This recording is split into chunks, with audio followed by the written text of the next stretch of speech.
dadka xanuunsan waxyaabaha lagu daweyn karo. haddaba qofku hadduu xanuunsado wixii dawo u ahaa qof kastoo xanuunsan,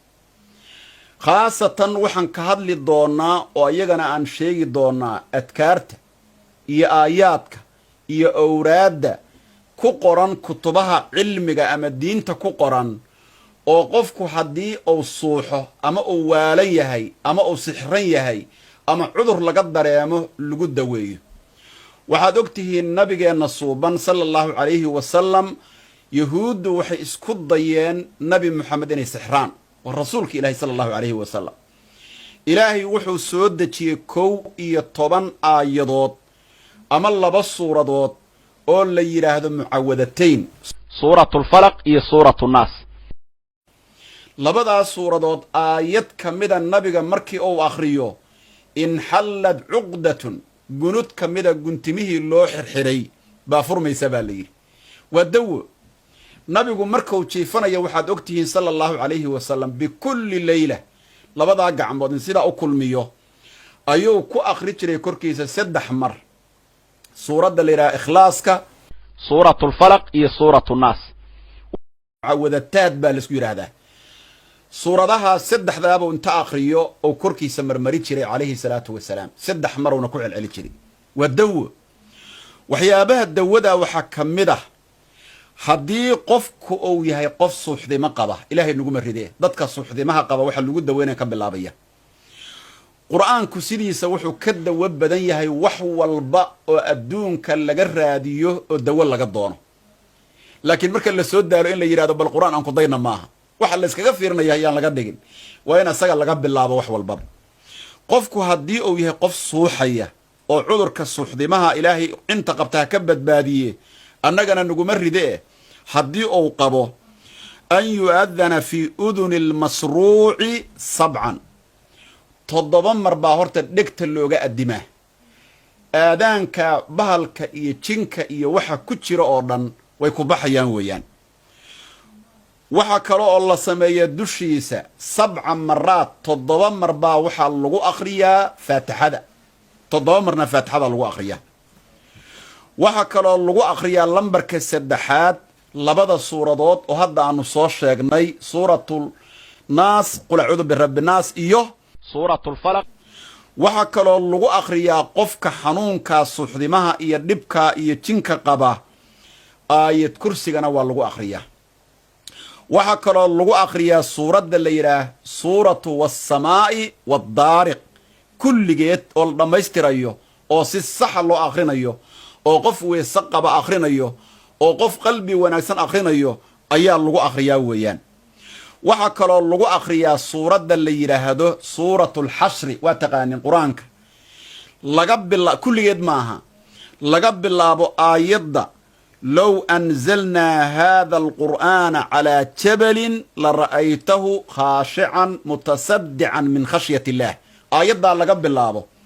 ilaa aakhiri suura ilaa suuradda laga dhammeeyo weeyi, taana waa lagu akhriyaa. waxaa kaloo lagu akhriyaa qodobka 7aad qofkaas masruuca ah oo suuxdimaha marmar suuxa dhibkaa qaba, waxyaabaha lagu daweeyo ama xanuunka jinniga qaba waxaa ka mid a suuradda la yidhaha suuratu saafaad ama wasaafaad loo yaqaano. waa suuradaha marka la yidhaha welweltiraha culummadu ay dhahaan wowga inta ka bilowda oo qofka welwelsan lagu akhriyo. suuraddaa laga bilaabo kulligeed maaha, laga bilaabo aayadda 177 faidaa nasala bisaaxatihim fasaa'a sabaaxu lmundariin, aayaddaa laga bilaabo ilaa suuradda laga dhammeeyo ayaa lagu akhrinayaa. waxaa kaloo lagu akhriyaa aayad kursiga inta 7 mar la akhriyo oo biyaha tahliisha la yidhaha lagu tufo ayaa qofka lagu rusheeyaa, yafiiqu biidnillaahi buu kitaabku leeyahay. inta haddaad samaydo wax walboo ku jira jin hadduu ahaa, il hadduu ahaa, kulli waa ka dawoobayaa. shayga la yidhaahdo ilaacada ama isha ama qumaynimada soomaalidu ay tidhaahdo waxyaabaha lagu daweeyo waxaa ka mid ah oo ayadana hadda meeshan aan kusii daraynaa haddii qofka looga baqayo. waxaa ka mid ah aayad kursiga iyo faatixada. aayad kursigu waa 1 aayad, faatixaduna وتضبع آيضات وسيدات آيضات اسكوين صوماها إيا آيضا وإيا كادوا الذين لقب الله إلى رماتك الصورة دا انت أصبع لغو أخرياه وأصنوا كد وبيا ويان وحيابها اللغو دويو قفكا حانونسا وحا كمده oo dawada u noqonaya waxa oo qofka ama had sixir looga baqayo cudurka la yiraahdo jinka hadii looga baqayo oo kale midalan bismillaahir rahmaanir rahiim ba kamida adkaarta lagu daweeyo bismillaahir rahmaanir rahiim ba lagu akhriyaa qofku haduu xataa waalan yahay ama cudurka uu qabo dhigta looga akhriyaa markaad ku akhrinayso dhigta ayaad uga akhrinaysaa 41 afartan iyo كومر أياد بسن كل علنيسا بسم الله الرحمن الرحيم بسم الله الرحمن الرحيم هدو صحدي مقبو هدو مجنون يهي هدو حنون كلقبو أفاق بإذن الله من سرعته من جنونه وسرعه والدة إيا الصحدي مها وكم معناها الرئيسانة يا إن شاء الله هدا انتا كو أخرده وحيابها كلاؤ اللقود دويو وقفك حنوصان قضبدا اللقود دويو دينت إلهي قرطي أنا هاي فكر بني آدم وحكمده أو كتبها النوغو قرآن بسم الله الرحمن الرحيم بعد آخرين يساب بقول بعد كآخرين يساب بسنك وحد كو آخرين يساب قف والبو حنون صن حنون كدونها قبو بقول بسنك كدول آخر وحان اللقود دائما تضبا مالين تضبا عرقودو كو علماء دونها تضبا عرقودو يعني تضبا مالين والبو وحد كو آخرين بسم الله الرحمن الرحيم أو بقول maalin walba boqol mar ama todobada maalin ka sii badi haddii qofkii raysa waayo hadduu ku raystana waaba sidii la rabayba todoba maalin baad wadaysaa qofku hadduu xanuunsan yahay haddii sixir looga baqayo cudur kale hadduu qabo bisinkaas todobada maalin soconaya oo maalin walba 100 laga akhrinayo oo salliga nabi maxamed lagu bilaabayo oo salliga nabi maxamed calayhi salaatu wasalaam lagu khatimayo taana waa lagu daweeyaa waxyaabaha lagu daweeyay kamida cudur walbo qabo ilaahay ba ka daweynaya biidnillaahi alkariim waxyaabaha lagu daweeyay waxa kamida oo diinta ilaahay ay noo cadaysay oo ayaguna dawada ah nabigeena calayhi salaatu wasalaam waxa la wariyay qof xanuunsan buu soo booqday markaasuu gacanta sidaa u mariyay midigta ah qofka gacantaasa loo marshaa markaasuu nabigu ducadan akhriyay allaahumma rabban naasi أذهب البأس اشف أنت الشافي لا شفاء إلا شفاؤك شفاء لا يقادر سقما تنوى الواقية إلهيو ضدك ربي قود أهايو إلهو حنونك قات أدوغ وحاتها إلهو عافي متك وحافية باتهاي عافي ماد متشرو إلا عافي ماد كاقموي عافي ماد أن عذر كريبين إلهو قفك الدوي انت واي معنى هيدو